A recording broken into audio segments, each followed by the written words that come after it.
1688, Prince William of the House of Orange was invited by the Protestant people of England to become king and replace the Roman Catholic King James. In November, he landed in England near Exeter. To commemorate his landing, the Orange Association was founded in Exeter Cathedral. The old Revolution clubs were later formed in Scotland, and in Ireland, the Orange Society was formed, over a century after William first landed near Exeter. The Glenarm Lodge of the Loyal Orange Institute of Ireland, as it is now called, was formed about the year 1873. The lodge was registered and warrant number 1121 issued. Brother Hugh Murphy was the first worshipful master. Not having a hall, the first lodge meetings were held in this house in Mark Street. An appeal from the Glenarm Lodge for funds to buy a building site was launched. This appeal was signed by the worshipful master Hugh Murphy, District Master David McBride, and the Secretary Albert Harkness, and is dated 20th of January 1874. Eventually a site was obtained and a hall erected in Mark Street. However, the Orangemen got into financial difficulties and the hall was almost sold. But Sir James Chain of Camfunnock near Larne came to their aid, paid off all claims against the hall, and handed the site and hall to the Orangemen free for all time. In 1906, having no other means of transport, the members had to walk to the field at Brushane, returning about 8 o'clock in the evening. A prominent member of the lodge for many years was a Reverend T.J. Waring, who is remembered fondly by the present brethren.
Glenarm Lodge had a new banner unfurled at Dickiestown by Brother J. McClinton, District Master of Belfast No. 3 District.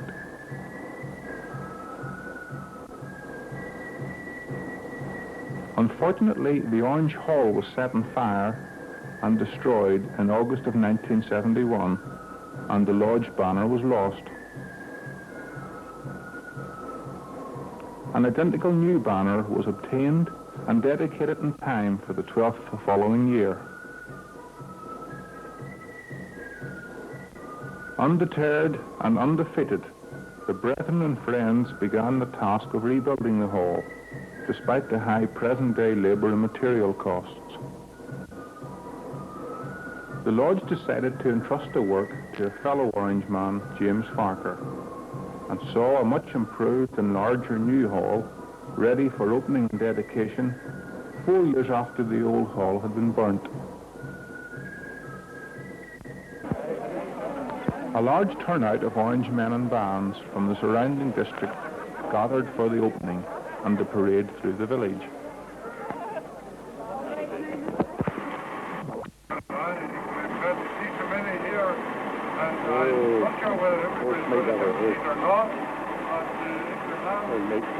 Perhaps you can share your hymn sheet with others, that as many as possible will have My privilege as Grand Master of the institution, on behalf of the master and members of Glenarm Lodge, to open the New Orleans Hall and to wish them every blessing as they use it. As if to highlight the opening of the hall, it so happened that this was also Glenarm's year to be host for the 12th of July celebrations.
Led by Bucknell Pipe Band, the parade set off for the field at the head of Altmore Street.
Keen right to that.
It was late in the afternoon before the parade began its journey homewards.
It had been a fine day all around, and as the Glenarm Lodge left the field, the words of a poem, written by a lodge member, sprang to mind.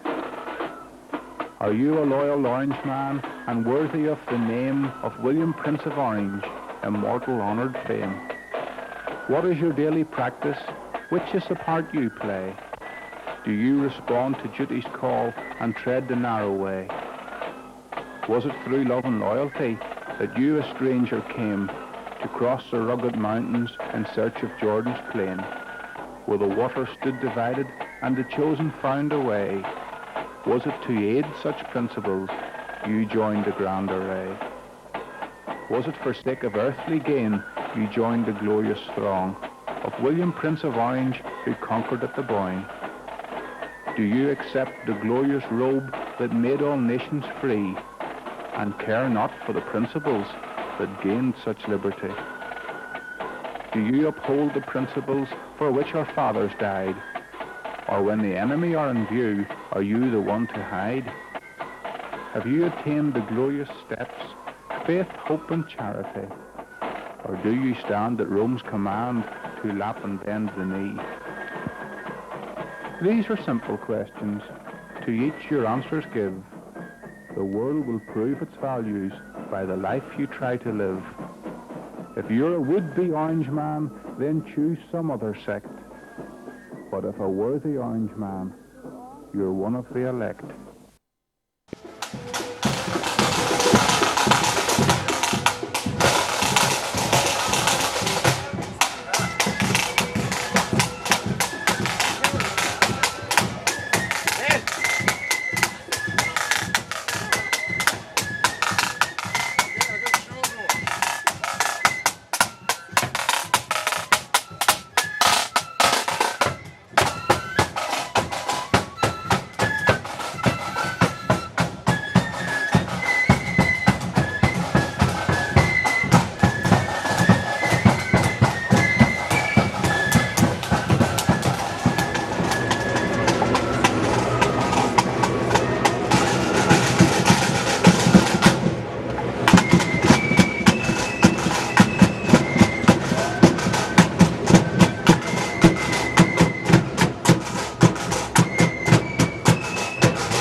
Ay.